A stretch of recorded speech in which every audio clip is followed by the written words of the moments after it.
people start to realize our differences aren't as big as they seem. I couldn't really understand the magnitude of what was going on. I know a lot of people were affected. You know, it's still that divide. From the All Indiana Podcast Network and Wish TV, this is Our City, Our Voice. You look a lot different at it. Everybody was kind of spinning about what it was and what was happening. Everything's changed. Everything's changed.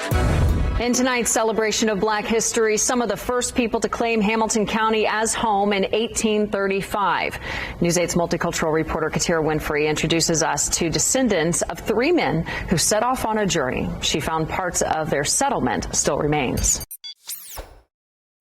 What can 160 years of experience teach you about the future? A lot, especially when it comes to protecting what matters. At Pacific Life, we've helped people and businesses confidently embrace the future with life insurance, retirement income, and employee benefits. With strategies built on strength and trust, and a promise to be here for you today and tomorrow. Ask a financial professional how Pacific Life can help you today. Pacific Life Insurance Company, Omaha, Nebraska, and in New York. Pacific Life and Annuity, Phoenix, Arizona. Several of the founders are laid to rest on this land. When they came here in the 1830s, all of this area was a wilderness. But descendants say their bravery helped turn this place into a home that would eventually grow into a community of several hundred. The Roberts Settlement Church Meeting House hasn't changed much since the mid-1800s, so it gives you a literal look at some of the history developed here. I think that we are blessed that the church here, the chapel, the cemetery are intact. In the days following the Nat Turner Rebellion, free mixed-race black people faced broader dangers and higher risks of enslavement. So in 1835, 3 men, Hansel Roberts, Elijah Roberts, and Micaiah Walden, took off on a journey from North Carolina, hoping to buy land and find safety. They found it in the wilderness of Hamilton County. Decisions had to be made regarding, we wanted to maintain our freedom. So in turn, some decisions were made to look at migrating to an area where we could continue to have our freedom. Lavella Hyder is a direct descendant of one of the original founders, Hansel Roberts. Yeah, I would have been, a toddler? And grew up on this land in the 1950s and sang in this very church. I do remember being in the youth choir. We used to sing over here, and a lot of people might find it hard to imagine that here, a little rural church, we brought it. The founders picked this land because it was closer to Quakers, a group of people who would eventually denounce slavery.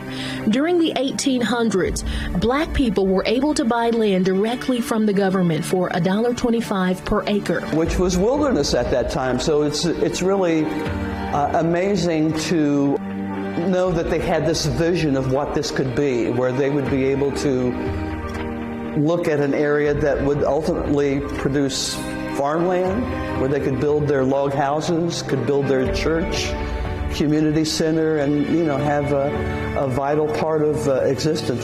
About 12 families lived here during Hyder's childhood, but at its height, several hundred free black people called this home. Today, she's one of the holders of history, alongside fellow descendant Brian Glover. My third great-grandfather is one of the founders, Elijah Roberts.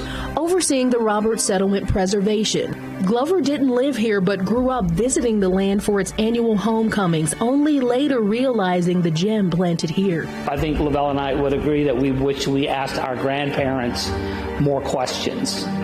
Now we have to try to piece it together. Glover has somewhat shifted into a historian of sorts, following the clues left behind in stories, pictures, and books to piece together what life was like for free black people, while uncovering how they managed to not only live, but thrive. This is kind of what Roberts Settlement looked like in 1840.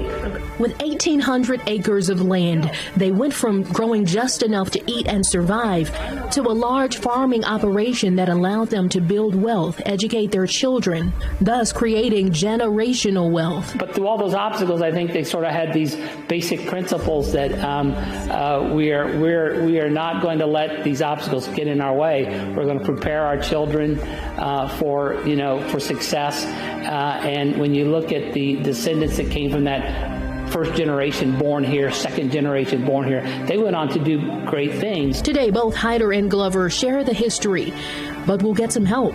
Recently unveiled plans for a Roberts Settlement Legacy Walk outdoor display, raising already $350,000, hoping to gather another $100,000. You know, this is not just something for family, it's something for the community. It's for those who have a great appreciation for history. Both say after nearly 2 centuries, the hope to never let its legacy get lost to time. Discover more at wishtv.com. And when you follow Wish TV on Facebook, check out more podcasts from the All Indiana Podcast Network now at allindianapodcastnetwork.com.